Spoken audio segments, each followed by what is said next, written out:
Hey guys, we're down here at Kelly's Kawasaki. We're going to service my GSXR and my Harley Davidson today. All right gang, we're going to go through my Harley now.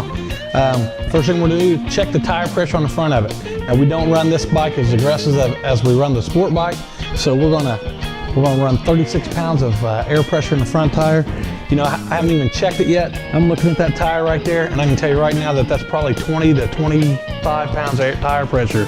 So I already know that my tire's low on the front of my Harley. We're going to check our fork seals, make sure that we don't have any leaks there.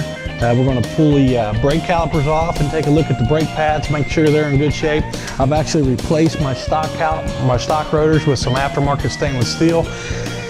I'm really not sure how well those wear on the brake pads, so we definitely want to be watching my brake pads at least initially to see how those stainless steel rotors work with these brake pads and see that they don't run through my brake pads too fast. Okay, once you've checked your fork seals, you checked your brake pads, and you checked your tire pressure, then we're going to move back here to the engine. We're going to change the oil in it. So Harley Davidson has a nice little oil filter pan to go on there to keep you from putting oil all over the front of your motor.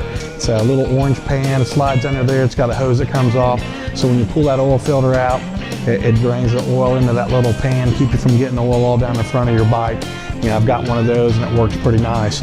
We're going to drain our oil and then we're going to top it back off with, I usually go get just the factory Harley oil. And again, I change my oil pretty often, so I use regular mineral oil instead of synthetics. The guys that run them pretty hard or run a lot of temperature, you know, if you've got your bike hopped up, I actually have a 103 kit and a set of Andrews cams on my Harley, and I got a heavy breather kit on it. But I don't run it real hard, so you know, I don't get a lot of temperature. You know, I actually have a temperature gauge on my dipstick, so I can kind of check on oil temperature occasionally, and you know, I've never seen it running out of whack, so I just run regular mineral oil in mine. You're also going to want to drop your transmission fluid and replace that, and then you're also going to want to drop that primer. We'll get on the other side there and talk about that, but you're going to want to drop your primary fluid and change that also. So once you've changed your oil, changed your filter, checked your tire, checked your brake or your fork seals, check your brake feel. You know, this comes with Kevlar lines from the factory, so it's got a real good brake feel to it. You know, if I was feeling a spongy brake pad or a brake lever, you know, I'd be checking to make sure I didn't have air in the lines, but this thing's good and tight, so we're good there.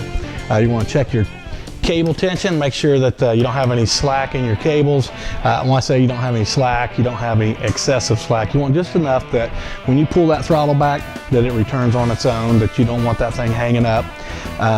If you start getting that and you have some cable slack, I'd suggest lubing the cables. You can get a pressurized luber to put on those cables and force a little lube through there to make sure that they're in good shape. I did that last season. You don't have to do that every year. My bike's stored inside, so it doesn't get in, you know, I don't have it sitting out in the weather, so it doesn't get a lot of water in there. You're going to want to pull your air filter, clean it, and re-oil it. This is not a K&N air filter. This is actually Screaming Eagle heavy breather kit.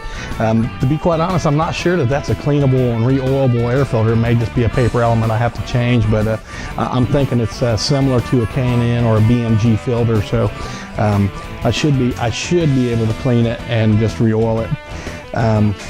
Moving back here to the back, we're going to want to check your, you know, again, I changed the rear brake rotors to stainless steel, polished stainless steel. So we're going to want to check those brake pads and make sure that that stainless steel rotor isn't eating those brake pads up faster than a standard set of brake pads or a standard rotor would. I've actually put aftermarket wheels on mine, running a little wider tire, and I run 40 pounds of air in this particular machine. The machine's a little heavier. I'm not riding as aggressive, and I ride 2 up on this machine all the time, so we're going to run a little more air pressure than what we'd run in our sport bike. I'm actually going to switch this over to a 200 rear tire this season, so we'll be pulling this wheel and putting on a wider rear tire. We'll make sure that you don't have any leaks around your rear shocks, that you're not seeing any fluid coming out of those. And then we're going to flip around here and hit the other side of the machine. Okay, like I said, you're going to want to check your tire pressure. We're going to come back here, we're going to check our belt tension. It needs to be pretty snug. Look in your owner's manual, it's going to give you how much play you should have in your belt. This particular belt's only got about 6,000 miles on it. I haven't put a lot of miles on my bike, so it's in pretty good shape, and the belt tension on it's real good. Like I said, I don't know the exact amount of tension you're supposed to have, but your manual will tell you that. I do know that it's supposed to be pretty snug. Then you're going to want to, and I'm not crumbing on Harley, but you're going to want to go through, you get a little vibration on a Harley that you don't get on all bikes, so you're going to want to go through and check all your bolts and nuts and make sure they're tight.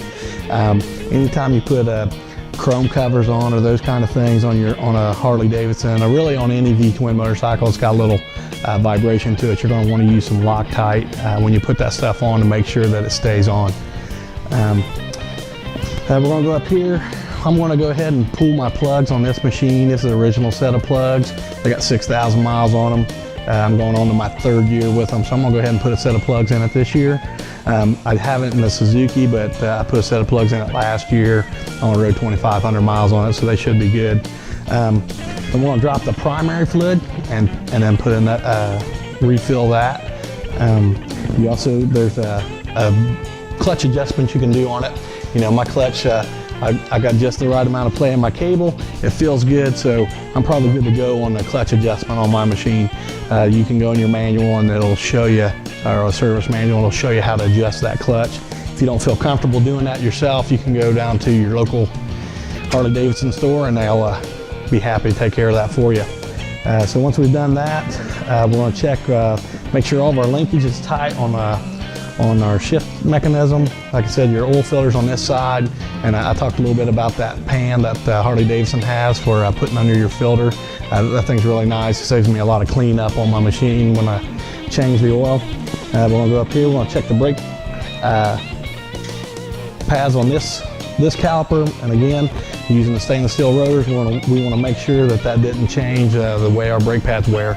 And then again, just kind of touch back on this.